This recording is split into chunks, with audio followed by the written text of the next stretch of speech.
Bonsoir mesdames et messieurs, j'espère que vous allez bien.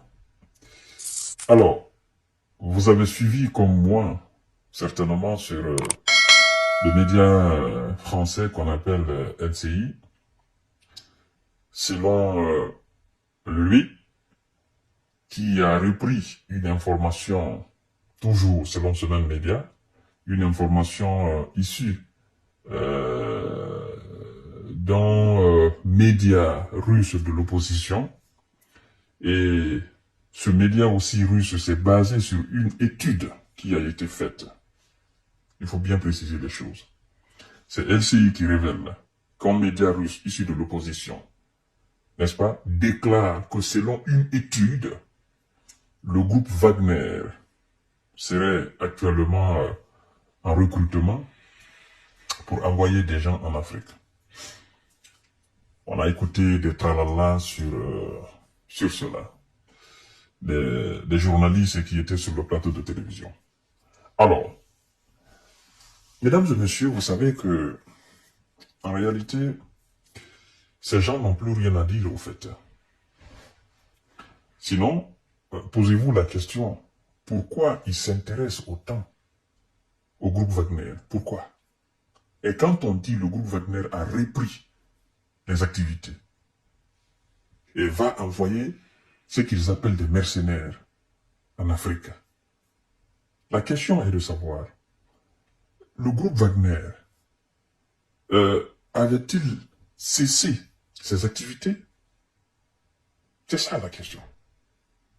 Qu'il les envoie maintenant en Afrique ou pas, est-ce que le groupe Wagner avait cessé ses activités? Est-ce que le groupe Wagner avait cessé d'exister? Est-ce que le groupe Wagner avait cessé de recruter des éléments? C'est ça la question. Et la réponse est non. Je vous ai dit, ne vous laissez pas emballer par l'appellation mercenaire russe. Ne vous laissez pas emballer. Je vous ai dit ceci. Le groupe Wagner est une filiale de l'armée russe.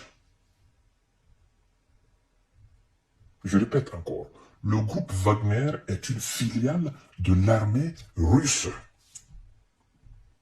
Là où vous voyez le groupe Wagner, vous voyez l'armée russe. C'est l'armée russe qui est là. C'est comme la légion étrangère. La légion qu'on appelle légion étrangère de l'armée française. Vous comprenez? C'est à l'image de cette légion-là.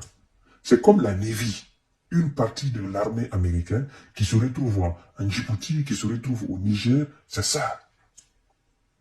Ceux-là, on ne les appelle pas des mercenaires. Vous comprenez? On ne les appelle pas mercenaires. Ils ne veulent pas qu'on appelle ces gens-là des mercenaires.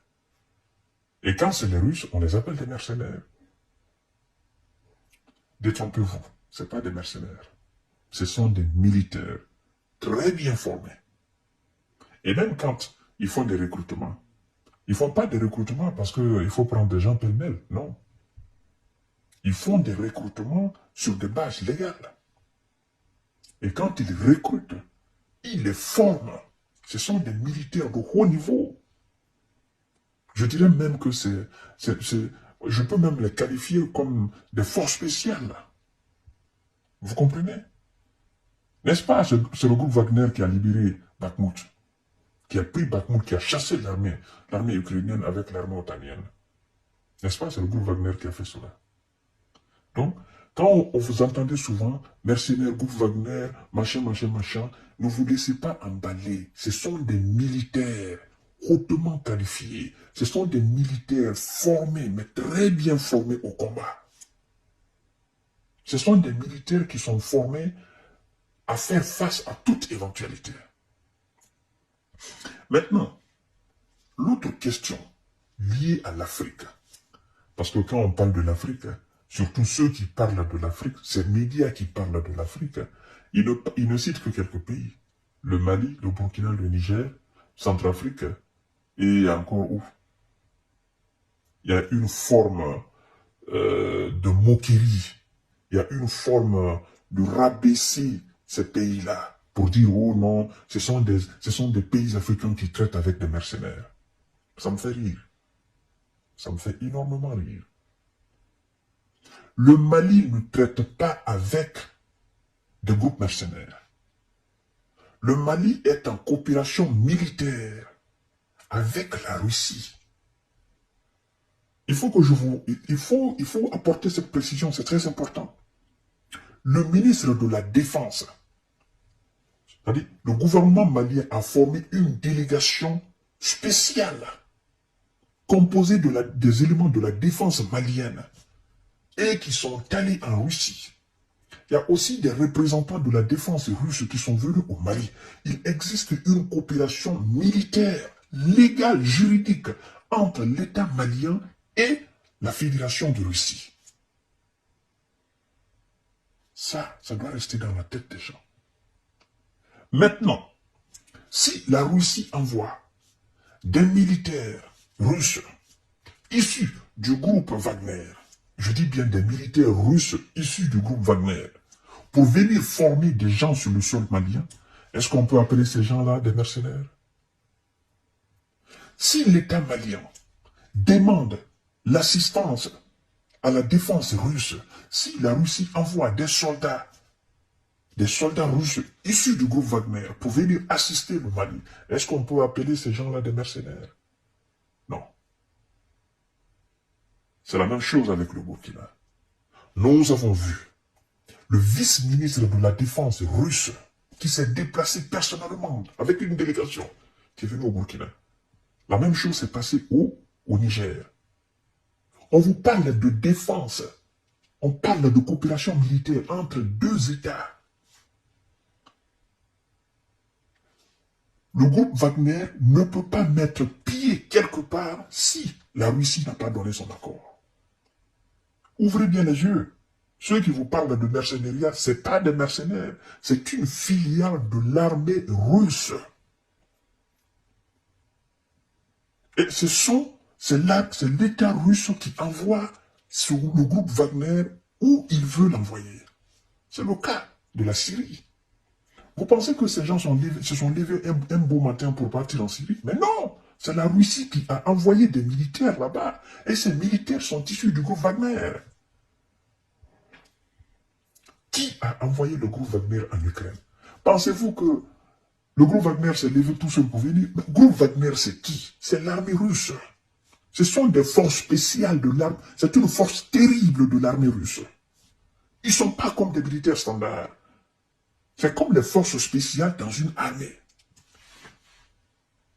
Eux, ils ont appris des formations que les militaires standards n'ont pas appris. C'est des gars qui vont droit au but, ils n'ont pas peur, ils n'ont pas froid aux yeux. Donc, faites très attention quand les gens parlent souvent de mercenaires, mercenaires, mercenaires. Alors, si la Russie décide, en parfaite collaboration avec les États africains cités précédemment, dans une forme d'aide ou dans une forme d'assistance militaire, la Russie décide d'envoyer des officiers de l'armée russe issus du groupe Wagner dans ce pays pour aller former des militaires ou bien pour aller assister ces militaires. Est-ce qu'on peut les appeler groupe Wagner? Mais non. Nous allons faire la même chose avec le Congo-Kinshasa de M. Tshisekedi. Il y a des éléments qui iront là-bas, qui iront travailler avec des soldats congolais, qui iront les former. Des officiers issus même de l'armée russe, du groupe Wagner. Ou bien c'est le nom Wagner qui fatigue beaucoup. Les gens, ce n'est pas des mercenaires. L'État malien se respecte pour traiter avec des mercenaires. L'État burkinabé, l'État nigérien, l'État congolais, ces États africains se respectent pour traiter avec des mercenaires. Non. Le mercenariat se trouve dans la tête de ceux qui parlent en longueur du journée du mercenaire, du Wagner. Ça se trouve dans leur tête. Sinon, ils savent très bien que ces gens-là, ce sont des militaires russes. Ils savent parfaitement. Les Américains, ils ont tout fait. Pourquoi ils n'ont pas combattu le groupe Wagner en Afrique, si c'était des mercenaires? Pourquoi ils ne l'ont pas fait? Parce qu'ils savent que toucher à un seul élément du groupe Wagner, vous touchez à l'armée russe. Et vous aurez affaire avec la Russie elle-même. Posez-vous la question. Pourquoi les USA, les Occidentaux ne combattent pas alors ces mercenaires dans les pays africains? Pourquoi ils ne les combattent pas? Parce qu'ils savent que c'est l'armée russe. Si c'était des mercenaires il y a longtemps, ils allaient finir avec ça. Ils savent que ce sont des militaires russes. Mais pour les saboter, on ajoute le pseudonyme mercenaire, mercenaire. On n'est pas dupe. On n'est pas dupe. Le groupe Wagner, l'armée russe, n'ira pas au Mali si le Mali n'est pas d'accord. C'est un accord militaire entre les deux États. Je vous souhaite une excellente nuit. Dormez tranquillement. N'écoutez pas les wouba-wouba de ces gens-là. Partagez la vidéo dans tous les groupes possibles. Merci beaucoup.